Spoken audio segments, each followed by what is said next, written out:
اس پلوامے میں جتنی بھی طلاقیں آج تک ہوئی ہوں گی، جاؤ ریکارڈ آپ چیک کریں، اگر کسی نے یہ 4 مرحلے طے کیے ہیں تو مجھے بتانا۔ مدرسے میں کیا ہوتا ہے؟ سب سے پہلے جو مدرسے والے کام کرتے ہیں وہ امت کے نونہال بچوں کے قرآن کو درست کرتے ہیں۔ قرآن کے 4 حقوق جو ہیں موٹے موٹے، قرآن کو صحیح پڑھنا، قرآن کو سمجھنا، قرآن پر عمل کرنا، اور سب سے بڑی ذمہ داری اس کی تعلیمات کو دوسروں تک پہنچانا۔ جب تک ان تمام چیزوں پر ہم غور و فکر نہ کریں اور ان قرآن کے ان 4 حقوق کو نہ سمجھیں، تب تک ہماری زندگی واقعی ناقص ہوگی۔ ہماری زندگی کے اندر ایک بہت بڑا خلا رہے گا جو کبھی پر نہیں ہو سکتا اگر ہم نے اس پر غور و فکر نہیں کیا۔ میں آپ کو مثال دیتا ہوں، ہمارے معاشرے میں 10 مسائل ہیں، 10 مسائل۔ مثلا ایک مسئلے کو اب لے لیں، نکاح۔ یہ آپ کا میرا مسئلہ ہے، نکاح سب کو کرنا ہے یا نہیں کرنا ہے؟ چھنا سائل میں نکاح یہ تو طے ہے۔ اگر جوانوں کو یہ پتہ چلے نکاح کے بعد کتنی بڑی آزمائش سے گزرنا پڑتا ہے تو کوئی نکاح نہیں کرے گا، لیکن اللہ تعالیٰ نے آپ پر ہم پر احسان کیا، ہمیں پتہ ہی نہیں ہے نکاح کے بعد ہوگا کیا۔ جوان یہ سمجھتے ہیں کہ شاید نکاح کے بعد مستیوں میں زندگی گزرے گی، لیکن نکاح کے بعد ہوتا کیا ہے وہ ان سے پوچھو جو نکاح کر چکے ہیں 2 سال 4 سال 5 سال پہلے 10 سال پہلے۔ لیکن بہرحال نکاح کرنا ہے، اس کے بغیر کوئی چارہ نہیں ہے۔ اس لیے ایک بہت بڑے کسی عالم سے کسی نے پوچھا، عرب عالم سے، ذرا ہمیں بتائیے کہ نکاح کس کو کہتے ہیں؟ اس نے اچھا جواب دیا، اس نے کہا نکاح کے لیے کئی چیزیں یاد رکھو۔ انہوں نے کہا بتائیے؟ کہا کہ نکاح کا مطلب ہے سرور شہر، 1 مہینے کی خوشی۔ نکاح کے بعد خوشی کتنے مہینے؟ پھر آگے کہا غموم دہر، ہمیشہ کے لیے غم ہے، ہمیشہ کے لیے کیا ہے؟ غم۔ پھر ایک اور جملہ پڑھا ہے، فرمایا لزوم مہر، مرد کو مہر دینا ہے، اس کے بغیر کوئی چارہ۔ انہوں نے کہا کچھ اور بتائیے، فرمایا نزول قبر، پھر مرنا ہے، اس کے علاوہ کوئی چارہ نہیں۔ یہ نکاح آخر کار آپ کو موت تک پہنچا دے گا۔ مجھے نکاح کی بات آئی، اس نکاح کو اگر معاشرے میں آپ کو سمجھنا ہے، جو اس وقت معاشرے میں تباہی کی طرف جا رہے نکاح کے نام پر۔ ابھی پرسوں کہیں گیا میں، پنڈال اسی طرح لگا ہوا تھا، ایک عالم نے روکا گاڑی، پھر ہم نیچے اترے، دیکھا، پتہ چلا کہ پنڈال پر 20 لاکھ روپے خرچ کیے۔ آخر ان جلسوں کا کچھ فائدہ بھی تو ہونا چاہیے نا۔ آپ سب مل کر جا کر اپنے معاشرے میں، اپنے علاقے میں، اپنی رشتہ داروں کو، کتنے لوگ آپ میں سے ایسے ہوں گے جو آگے بچوں کا نکاح کرنے والے ہیں، کیا آپ بھی پنڈال پر 15 اور 20 لاکھ روپے خرچ کریں گے؟ قرآن نے نکاح کے متعلق یہ کہا تھا کہ نکاح کرو، کہیں کوئی تفصیل نہیں بتائی تھی کہ پنڈال اتنے لاکھ روپے کا خرچ کرنا، اس پر اتنے خرچ کرنے ہیں، لڑکی والوں کو دعوت دینی ہے، مہندی رات کا انتظام کرنا ہے، اور نشانی کرنی ہے، نکاح نشانی کرنی ہے، یہ سب کہیں کوئی تفصیل نہیں تھی، مگر یہ تمام چیزیں آپ نے میں نے مل کر ایک منظم انداز سے ہم نے اس کو جوڑا نکاح کے ساتھ، جبکہ نکاح کے ساتھ ان تمام چیزوں کا کوئی تعلق۔ میں آپ کو ایک مثال دیتا ہوں، یہ مسئلہ بھی ہے۔ مجھے ایک بات بتائیے، کشمیر میں نکاح ہوتے ہیں، سمپل طریقہ یہ تھا کہ لڑکا لڑکی کو دیکھ لیتا، لڑکی لڑکا کو دیکھ لیتا، ایک دوسرے کو پسند آئے، خاندان جڑ جاتے، نکاح ہو جاتا۔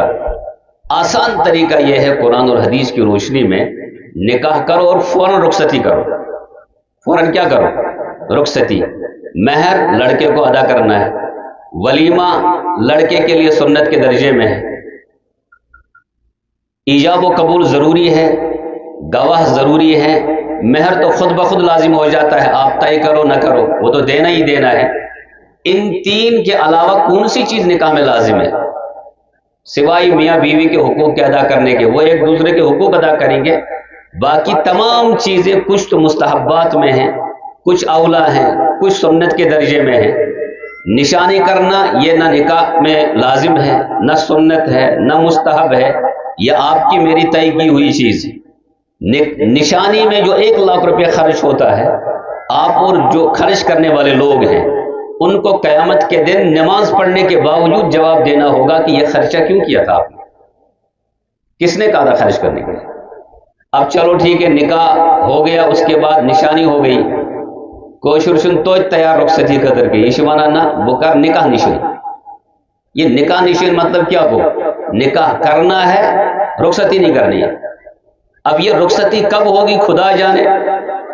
وز کرو رخصتی وند پت، یہ وند کشیر مت ہر وری، یہ کس وند نیر پت کرو اس رخصتی. کہیں کہیں 5 سال ہو گئے رخصتی نہیں ہوئی ہے، 6 سال ہو گئے رخصتی نہیں ہوئی ہے. مجھے آپ ایک مسئلہ بتائیے، آپ ہی ادھر سے بتائیے، اگر کہاں لڑکی سے نکاح کرا یم کیا بنے پانوے کیا بنے رخصتی گئی نکے کوشر رخصتی کوشر رخصتی مطلب گو راتس ہنگام کرو، راتس نیرن 10 گاڑی نیرن، لائٹ تہ آسن دزان، ہارن تہ آسن بجان، سورے کی آس گسان، طوفان عظیم آس تلمت، اور اس کے بعد بیچاری لڑکی کو اٹھا کر رات کو لے لیں گے. پورا علاقہ ہنگامے کی شکل میں، پورے علاقے میں ہنگامے کی صورتحال پیدا ہوئی ہوگی. یہ ہے رخصتی آپ کی میری. شریعت میں رخصتی یہ ہے کہ آپس میں میاں بیوی ملے، خلوت ہوئی آپس میں دونوں کی، کوئی دیکھ نہیں رہا ہے، تیسرا کوئی نہیں ہے، آپس میں یہ مل گئے تو شرعی اعتبار سے یہ پورا مہر اس پر لازم ہو جاتا ہے. سورے مہر سے امس پر گسان لازم یل یم پانوے اکوٹے.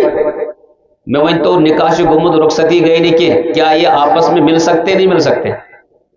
اگر کنجا یم یسن چکرس گسن جائز ہے کہ ناجائز؟ جائز ہے. یہ آپس میں کسی ہوٹل میں بیٹھ گئے، کسی کمرے میں بیٹھ گئے، جائز ہے ناجائز؟ اللہ نے ان کو بچہ دے دیا، یہ بچہ حلال کن حرام؟ حلال ہے یا حرام ہے؟ ارے حلال ہے نا. یم چھنا بز پانوے، مگر کشیر ماشر ون عمر رخصتی گمس. جب رخصتی نہیں ہوئی ہے، ان کو جو بچہ پیدا ہوگا کیا آپ لوگ اس کو تسلیم کریں گے؟ جب ماں باپ اس کو تسلیم نہیں کریں گے، یہ مجبور ہوں گے ابارشن کے لیے. ان کو پتہ ہے پہلے سے معاملہ کیا ہوگا. یہ قتل کا ذمہ دار کون ہے؟ اس قتل کا، حلال بچے کے قتل کا ذمہ دار کون ہے؟ وہ بچے ہیں، پہلے ماں باپ ہے، پھر وہ میاں بیوی ہے جو عقل بھی رکھتے ہیں، ان کو اللہ نے دماغ بھی دیا ہے. ان کو ماں باپ کو مجبور کرنا چاہیے تاکہ فوراً ہماری کیا ہو جائے، رخصتی ہو جائے.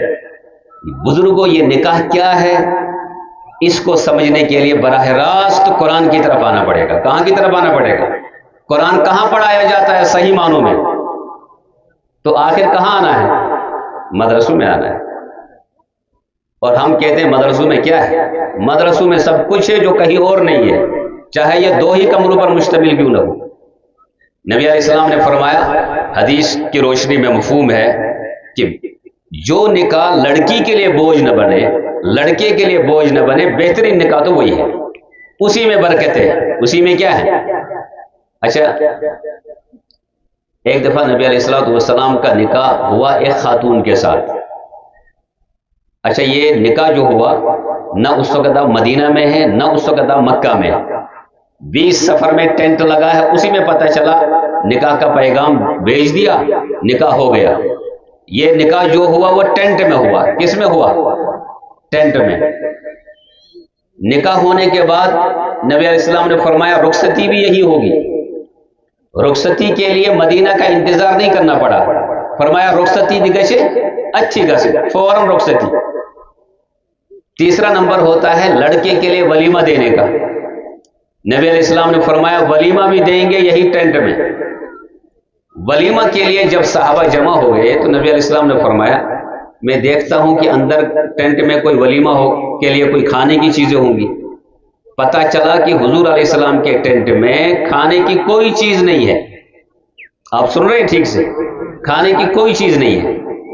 اس کے بعد باہر آ کر نبی علیہ السلام نے فرمایا میرے پاس ولیمہ دینے کے لیے کچھ بھی نہیں ہے، البتہ ولیمہ میں تب بھی دوں گا، ولیمہ مجھے تب بھی دینا ہے. اس کے بعد صحابہ کو جمع کیا، صاحب سب گئی جمع. نبی علیہ السلام نے صحابہ سے فرمایا تم اپنے اپنے ٹینٹوں میں چلے جاؤ، ٹینٹوں میں جو بھی کچھ موجود ہے کھانے کی پینے کی چیزیں وہ سب میرے دسترخوان پر لا کر جمع کرو. اب سب صحابہ واپس چلے گئے. کسی نے کھجور لایا، کسی نے پنیر لایا، کسی نے ستو لایا، یہی چیزیں اس وقت ہوتی تھی، کسی نے کھجور، کسی نے کچھ لا کر دسترخوان پہ جمع کر دیا. نبی علیہ السلام نے فرمایا بسم اللہ کر کے تناول کرنا شروع کرو. سب نے تناول فرمایا. اس کے بعد صحابہ نے فرمایا یا رسول اللہ یہ کیا ہے؟ فرمایا یہ جو میرا نکاح ہوا ہے یہی آپ میری طرف سے ولیمہ ہے. پوچھا نکاح کروں مشکل کن سہل؟ سچ بتاؤ آپ نے مشکل بنایا یا آسان بنایا نکاح؟ اس جلسے کا مقصد یہ ہونا چاہیے کہ معاشرے میں جو برائیاں ہیں اس جلسے کے بعد جا کر آپ لوگ مل کر اس برائیوں کو ختم کر دو اور اس کا کلا کما کر دو، ختم کر دو. کریں گے ارادہ؟ یہ تو میں نے نکاح کی مثال دی. نکاح کو سمجھنا ہے تو قرآن پڑھنا پڑے گا، نکاح کو سمجھنا ہے تو حدیث پڑھنی پڑے گی. یہ حدیث اور قرآن کہاں پڑھایا جاتا ہے؟ تو مدرسوں کے بغیر کوئی چارہ ہے چارہ؟ ابھی میں نے سید سلیمان ندوی رحمہ اللہ کی مثال دی، آخر ان کو اشرف علی تھانوی صاحب رحمۃ اللہ علیہ کے پاس آنا پڑا، کہیں نہ کہیں کوئی کمی محسوس ہوئی اور بعد میں انہوں نے پوری زندگی ان کے حوالے کر دی. اور آپ اور ہم گلیوں میں بیٹھ کر بحث و مباحثہ کرتے ہیں مدرسوں میں کیوں گسا کیا گسا؟ کبھی محترم پر اعتراض، کبھی اساتذہ پر اعتراض، کبھی مسافر، کبھی سفیروں پر اعتراض، کبھی کمیٹی پر اعتراض. یہ سب تباہی ہے اور کچھ نہیں ہے. مدرسوں کے بغیر کوئی چارہ نہیں اگر ہمیں صحیح مسلمان بننا ہے. ایک بات ختم ہو گئی. دوسری بات مجھے بتائیے، اس وقت ایک وقت ہمارا بچپن کا یہ تھا، بچپن میں ہم کبھی کبھار کہیں سنتے تھے طلاق ہو گئی. طلاق کا چیپٹر بھی قرآن میں تفصیل کے ساتھ بیان کیا گیا ہے. لیکن آج کی تاریخ میں کشمیر میں تقریباً 99%، 95% تقریباً طلاقیں ہو رہی ہیں. نون سے زیادہ طلاق، نون سے کم طلاق. ابھی جو پرانا دور چل رہا ہے طلاق پچ کوشر ژور مذہبن پر حرام سنا گئے تھے. اچھا، اور ہمارے وکلا کا بھی حال یہ ہے کہ وہ اس وقت تک بھی مطمئن نہیں ہوتے جب تک کہ نیچے 3 طلاق کا دستخط نہیں کروا دیتے. نیچے لکھی ہوئی ہوتی ہے 3 طلاقیں. گویا کہ کشمیر کے مسلمان یہ سمجھتے ہیں کہ جب تک بیوی پر شوہر 3 طلاقیں واقع نہ کرے تب تک وہ بیوی اس سے جدا نہیں ہو سکتی. حالانکہ یہ کس نے آپ کو بتایا؟ کس نے آپ کو یہ تصور دیا ہے کہ 3 طلاقوں کے بغیر ایسا نہیں ہو سکتا؟ ایک اصول ہمیشہ یاد رکھیں، اس طلاق کو سمجھنے کے لیے بھی قرآن کی طرف آنا پڑے گا. کہاں کی طرف آنا پڑے گا؟ اگر نکاح ہو گیا، نکاح کے بعد رخصتی ہو گئی، اب شریعت کہتی ہے شوہر کو اپنی بیوی کے حقوق کا خیال رکھنا. اتنا خیال کہ نبی علیہ السلام نے فرمایا کہ اگر کوئی شوہر اپنی بیوی کو طلاق کی دھمکی دیتا ہے، دھمکی، قیامت کے دن اس پر جنت کی خوشبو تک حرام ہو جائے گی. دھمکی تو دور کی بات، ہم کہتے ہیں میں واجہ پھر ان طلاق. ابھی ایک واقعہ آیا، میرے پاس مسئلہ ہی تھا وہ، تو باپ نے اپنے بیٹے کو کہا کہ ام سے کیوں شکسان طلاق کو بس 2 ہی دیوان 10 طلاق زنائے. یعنی اس کی کہا کہ تمہاری ماں کو تو میں 10 دفعہ ہر دن طلاقیں دیتا ہوں. اگر ایسا ہی کیس 1-2 نہیں ہے، ہزاروں ایسے کیس اگر ہمارے کشمیر میں ہیں تو یہ تو حرام والی زندگی گزر رہی ہے. جن گھروں میں حرام کی زندگی گزرے وہ تہجد بھی پڑھیں گے، وہ اشراق پڑھیں گے، ان کا کچھ ہونے والا نہیں ہے. یہ کیسے ہو سکتا ہے کہ بغیر نکاح کے آپ ایک عورت کو اپنے گھر میں رکھی ہوئی ہے اور یہ کہہ کر کہ 3 طلاق جو ہے وہ اس کی الگ الگ تشریحات ہوتی ہے. لیکن اسی لیے کہتے ہیں صحیح علماء کے پاس بیٹھ کر صحیح دین سیکھو. اب مجھے یہ تھوڑا سا بتانا ہے مسئلہ. اگر نکاح کے بعد جب شوہر سے کہا گیا کہ حقوق کی ادائیگی کرو، یہ بہت ممکن ہے بیوی کی طرف سے ناچاکیاں ہوں گی، آخر وہ عورت ہے، اس میں کوئی نہ کوئی جذباتی فیصلے ہوں گے اس کی طرف سے. شوہر کے لیے حکم یہ ہے کہ وہ برداشت کرے. وہ کیا کرے؟ اگر اس کو لگے کہ تھوڑی بیوی کی طرف سے نافرمانی ہے، اب قرآن کہتا ہے کہ طلاق کا لفظ زبان پہ نہیں لانا. فَعِذُوهُنَّ، ان کو نصیحت کرو. کیا کرو؟ نصیحت کرے. جو ایک مرحلہ، اب 2 مہینے 3 مہینے سال بھر ہو گیا، نصیحت پر عمل نہیں ہو رہا ہے. شریعت کہتی ہے خبردار اب بھی طلاق کی اجازت نہیں ہے. اب کیا کرو؟ اب ایسا کرو کہ بستر الگ کر دو. کیا کرو؟ اور کشمیر میں بستر الگ کرنے کا مطلب یہ ہوتا ہے سگا سے معلوم اٹھا کے کہاں بھیج دیتے ہیں؟